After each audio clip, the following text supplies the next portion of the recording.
Toujours qui ne comprennent pas ensemble. Ne qualifie à exhorter biso lobina biso ete. Alobina biso Moïse abandaki mission. Mais comment qui peine pas comme na terre promise.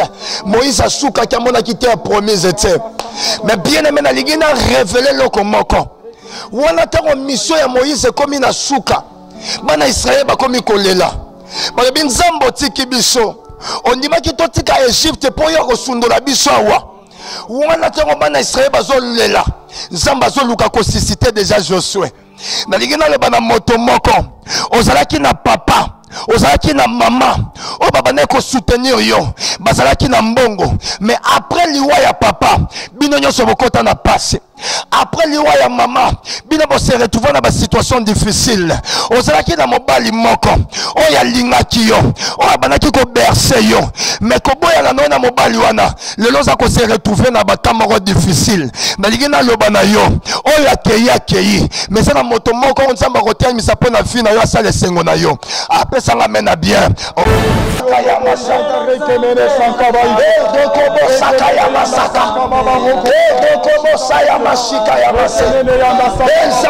Zambalola. Côté misaki Josué pour la bande d'Israël. Quel est s'appelle Josué pour la finale. Quel est message Josué de continuer la mission. Quel est message Josué de continuer la marche. Quel est message Josué de continuer la mission. Oya kozoni c'est la messe ngonanga. Oya kozoni c'est la messe ngona perda. Oya kolongola na mawa. Oya komemela makinya. Lorsque bango bazolela, bazo se déranger, bazo mitungisa pona ba problème na bango, bazo ba Moïse akei biso to Samuel, Moïse akei ba égyptien ba koseka biso, Moïse akei ba païen ba koseka biso. Lorsque bango bazolela, nzamba zo okanisela bango kotelemisa mutu moko à la personne à Josué. Josué a kokosa bango na la terre promise. Le Dieu qui exauce nos prières. Le Dieu qui exauce nos prières. Oh Yahweh, Zambe na lola. Oh Rababababababo Shaya Basaka. Zamba longola rasoni. Zamba longola rasoni. Zamba mawa. Zamba ya grâce. Bana Israël bazolela. Moïse akei biso to Samuel. O que pendant que bazolela, nzamba zo okanisela bango Moïse mais azo otemisela bango Josué. Josué a otel kokotisa bango na destination na bango. Nzamba zo opesa musala ya kokotisa ba rêve na yo. Nzamba zo opesa muto ya kokomisa bisiko yo lingaka. Nzamba ya opesa eloko luka depuis kala. Au nom puissant de Jésus-Christ. Bien à ça. Osolo bana Zambe. Telemisa pe Josué na vie nanga. Josué azali moto oyo kokutana na ye situation na yo changer. Loba na Zambe akutanisa yo na ba connexion malamu. Akutanisa yo na bato ya malamu. Moto akosilisa pasi na yo. Moto akozongisa yo esenga oyo perda. Soki asa mobali, loba na Zambe tine lo mobali ya vie na yo.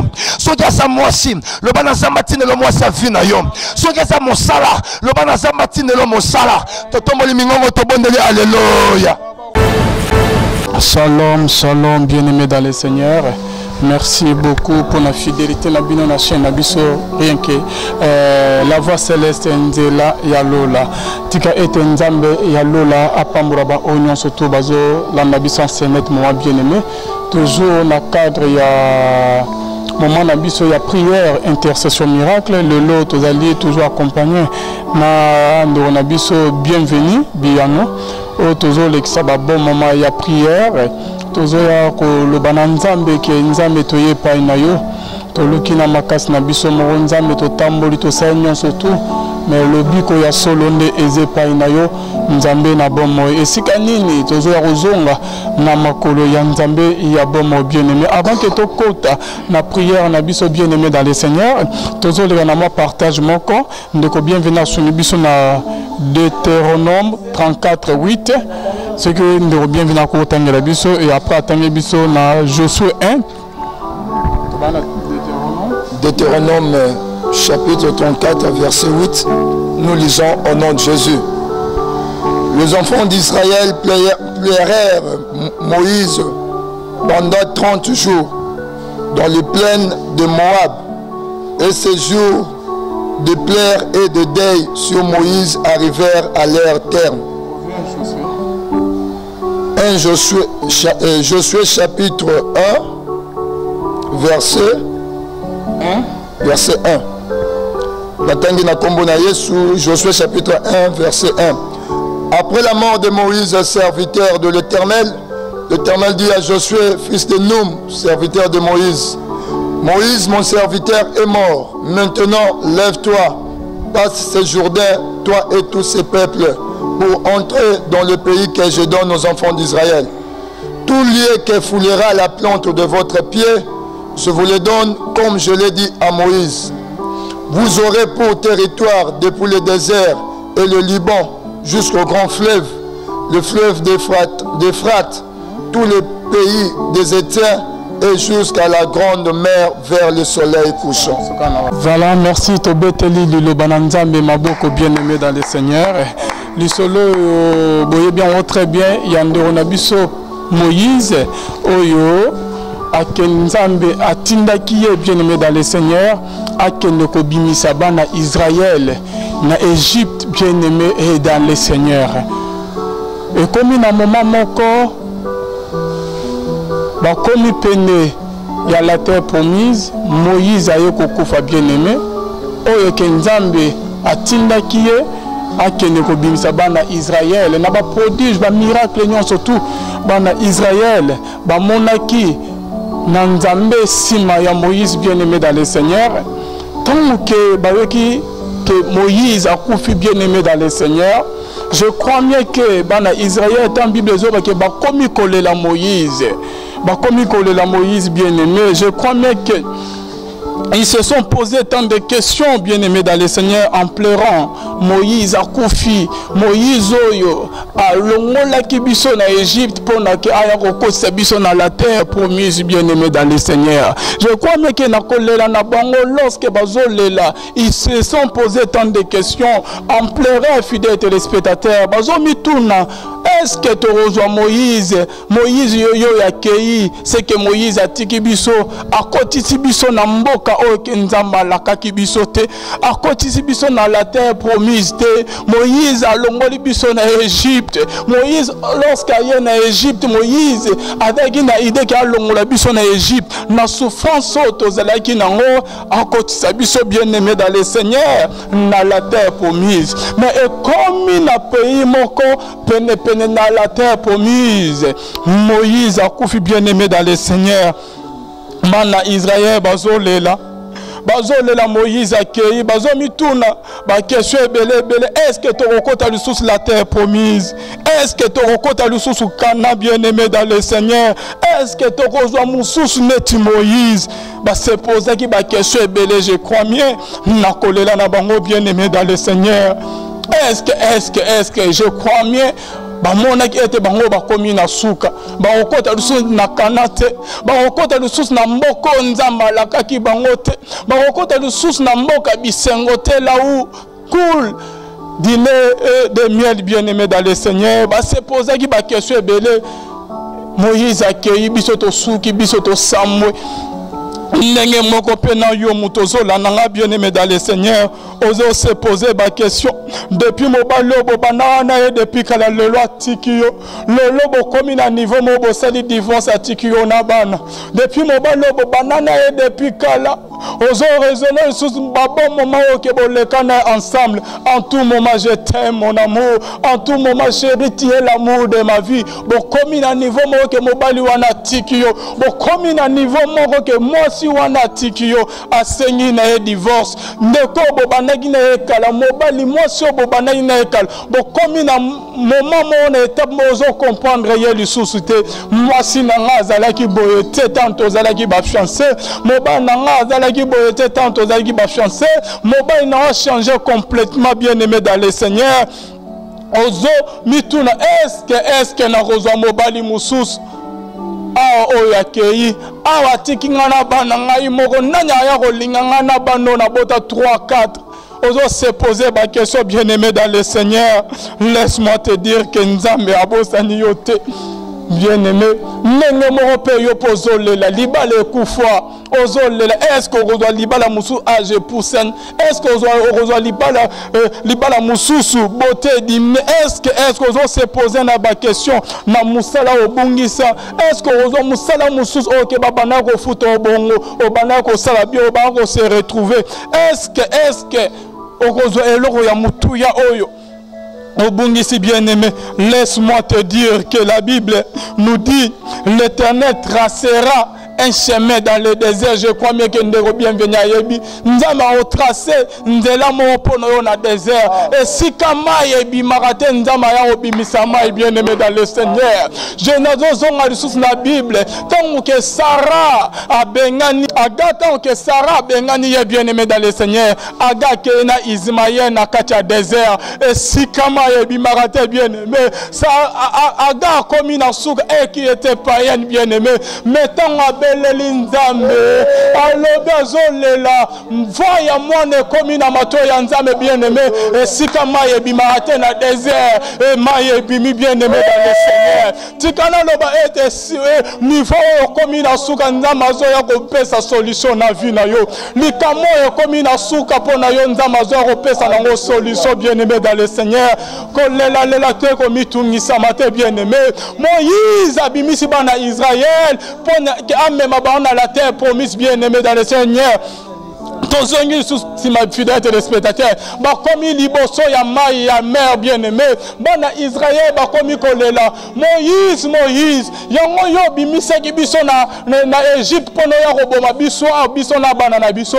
Il fallait rotika biso atakuna na Égypte. O memi biso asko solution ezate liboso na ye mai, liboso ya bana Israël mai bien-aimé. Bana Israël ba komaki na suka, ba komaki koloba loba bien-aimé dans le Seigneur. Ba mona que solution ezate mais Nzambe ya lola a fongola ki mai a tracé ki nzela na katia mer pour la bana Israël balela. Par là je viens vous dire que likambo e commission na suka bien-aimé Nzambe azoa o komisango na suka bien-aimé dans le Seigneur. Malade nyokolo depuis kala loba na malade dis à ta maladie toi la maladie je t'oublierai yo malade nyokola nga depuis kala ozo lingo mema na liwa o mema ebele na liwa kasi nga oya komema ngai te Nzambe ayebi ngai yo malade je t'oublierai toi la souffrance je t'oublierai dans ma vie nakobosa na yo atozo umela lusu na vie na nga te Nzambe ya lola zo ya kotelema ya yo kokoma na suka te muto okanisi ko bungisi na vie na yo tika ete Nzambe azo kopesa oya meilleur kolera ke oya zalaki liboso tika ete Nzambe azo kopesa solution na ba problème na yo kokoma na suka te non komi na suka te bien-aimé Nzambe azana na ba projet ya malamu pona yo bien-aimé pona bana Israël bien-aimé dans le Seigneur ba monaki ke pona bango esili Moïse accueilli ba promesse ya Nzambe pona la terre promise et kokoki samari susute pona bana Israël ne ba monaki Moïse akufaki parce que Moïse akendaki ndenge moko pena yo bien-aimé dans le Seigneur ozo monake esili pona yo ochaki elika na mobali ochaki elika na famille ochaki elika na musala ochaki elika soki pena eloko nini yango bien-aimé dans le Seigneur esili obungisi yango okomi na suka bien-aimé dans le Seigneur. Laisse-moi te dire que ce qui est fini n'est pas encore fini. Nakacha yesu esila raboyete na tikala jamais komona moponami Nzambe atika ye na nyango Yesu Kristo abwaki saye atomola mosapi azate bien-aimé esili te pona vie na yo Nzambe azoya kobana lisola sika na vie na yo na pokwa leo nazoya koloba na ndeko mwasi mo ndeko mobali moko oyo akomi na suka deja pona likamuna ye oyo amoni ete ye abungisi deja nyonso akokoka lisusu te pona ye vie esuki wana non loba na mokili batya virgule pona vie na yo mokolo vie na ona na lobi te mukolo vino na se décider te pour na likamwakana o bien-aimé dans le Seigneur azo ya kotelema na poko lelo pour na changer ba donner azo ya kotelema na poko lelo pour na tatola ye azo ya kotelema na poko lelo pour na longola maladie o etungisa o depuis kala azo ya kotelema na poko lelo pour na longola stérilité apeso mabokta azo ya kotelema na poko lelo pour na peso musala o luka depuis kala azo ya kotelema na poko lelo pour na pangso pintoli na misu bien-aimé dans le Seigneur tikana lo bana oke bana Israël lorsque que temple babuka qui temple Pourquoi on se poser la question bien-aimé dans le Seigneur? Est-ce que tu reçois un temple, une gloire, il y a un temple à Liboso et Zalaki? Est-ce que tu reçois un temple, un temple et Zalaki? Une gloire, il y a un zambo et Zalaki dans un temple à Liboso. Comment on se poser la question lorsque Babouka qui temple dans Bango et à Liboso bien-aimé dans le Seigneur? Mais il y a un prophète qui a prophétisé. Alors que la gloire du second temple sera plus grande que celle de la première maison. Tikana lo banaoke oyo bungisi ya liboso bien-aimé dans le Seigneur yami balezo ya kolega yango oyo bungisi ya liboso bien-aimé dans le Seigneur nzamazo ko peso ya mutuya koleka oyo bungisi ya liboso tika mobalo akima wana kima na ye bien-aimé dans le Seigneur tika mobalo akimi yo bengisa yeso na pota zo mutanda simana lelo asundoli yo na bana bien-aimé dans le Seigneur tikana lo banaoke nzamazo ko peso koleka oyo ya liboso nzamazo ko peso musala koleka musala oyo ke bungisa liboso nzamazo ko peso biloko ya mutu ya koleka oyo obungisa liboso bien-aimé dans le Seigneur ko désespéré te nzamalo lazali nzamazo ko reconstruit oyo bungisa bien-aimé dans le Seigneur ndenge a reconstruit ce temple bien-aimé dans le Seigneur ko koma na sukate mokile loba ke obengisa lelo mwasi na poto mwasi wana balukeli yo mokile loba ke osalisa bandeko na lelo bandeko babalukela yo mokile loba ke opesaki mobali mwa mukala mobali wana lelo abalukeli yo bien-aimé dans le Seigneur mokile loba na oke babenga ozoba bien-aimé dans le Seigneur parce qu'on salisa lelo mokile komelo enga bato mokili babalukeli yo bien-aimé dans le Seigneur tikana loba na ete na nesilite ce qui est encore fini na miso n'est pas encore fini liboso ya nzambe nzamazo ko peso ya mutu ya koleka oyo bungisa au nom puissant de Jésus-Christ nzamazo ko pesa ya mutu ya miba koleka oyo za na ngoli liboso bien-aimé dans le Seigneur tout le monde a kangata lelo na ba société ba oyo ba régner na noke ya liboso bien-aimé dans le Seigneur 33:10 sera zo régner lelo ba Samsung et bima ba komi ko préférer leur ami ba les bien-aimé dans le Seigneur yami ba toujours les gars toujours oyo ya liboso bien-aimé dans le Seigneur tikana no bana oyo bungisa ya mutu ya to zo ya mona ya mutu ya menzama zo ko peso ya mutu ya koleka oyo bungisa liboso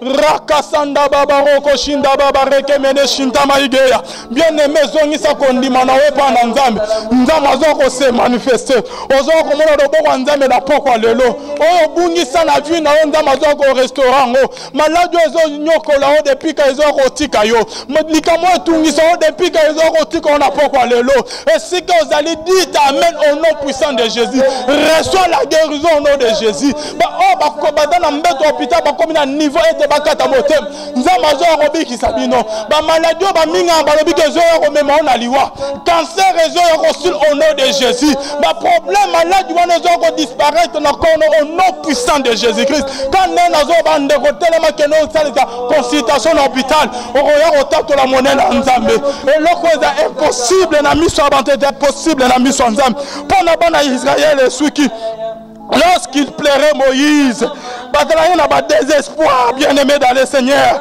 or que nzambe azoya ko kotele misa ndeko mususu na vie na libota ya bana Israël muto ayoko kotisa bango bisika Moïse akomisa bango te azo komisa kotemisa mutu musu po ayoko kotisa bango na mboka bibliaka na la terre promise là où court du lait et des miel, bien-aimé dans le Seigneur. Lorsque bango bazole là, bazo se déranger, bazo mitungisa pour na ba problème na bango, bazo ba Moïse akei biso to Samuel, Moïse akei ba Égyptien ba oseka biso, Moïse akei ba païen ba oseka biso. Lorsque bango bazole là, nzamba zo okanisela bango kotelemisa mutu moko à la personne à Josué. Josué a reconnu bango dans la terre promise. Rakashanda babaroko shinta baige.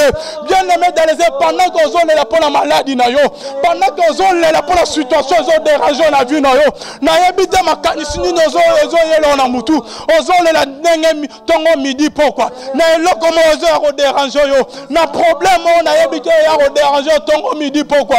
Ozo se poser ba question nzambe lisumu ninga na sala pour na mériter pasi ya boye. Tikana yete na loba na yo lorsque ozo ozo se déranger na ba prière bien-aimé, nzambe ozo ko lukela solution. Ndamazo okanza nzela ni na kopesa solution. Ndamazo okanza ndeni ya kolongola maladi wana na vie na yo. Ndamazo okanza ndeni ya kolongola problème wana na vie na yo. Ndamazo okanza ndeni ya kopesa mobalo a mérité yo. Ndamazo okanza ndeni ya kopesa musalo e mérité na yo. Ndamazo okanza ndeni ya kopesa succès ozoluka.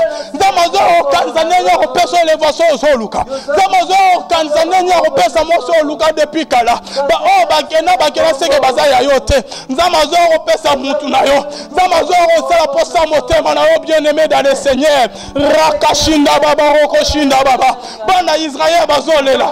Moïse akei biso to Samuel. Okeke panake bazolela. Nzamazo okanisela bango Moïse te, mais azo otemisela bango Josué. Josué ya ote kokotisa bango na destination na bango.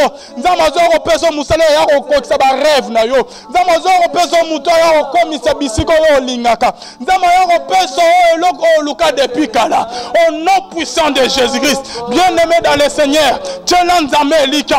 Nzambe wana tikarabana na yete. Atezo sima lelo te, suka ero sima. Penina koseka ante. Penina koseka ante. Baseka muto adana nzambe te.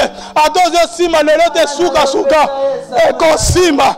Ano pesa Samuel, oh que Dieu te bénisse frère Eric. Lolo nzamazo okotisa posa motema na yo.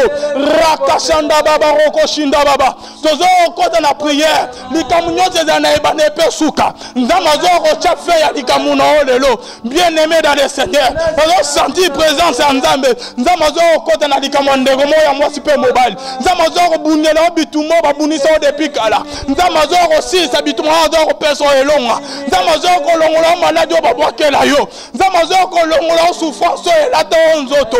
Nzamazo osekisa mutumo na poko lelo. Nzamazo kolongola passion la tonzoto. Nzamazo okoti se sengo na mote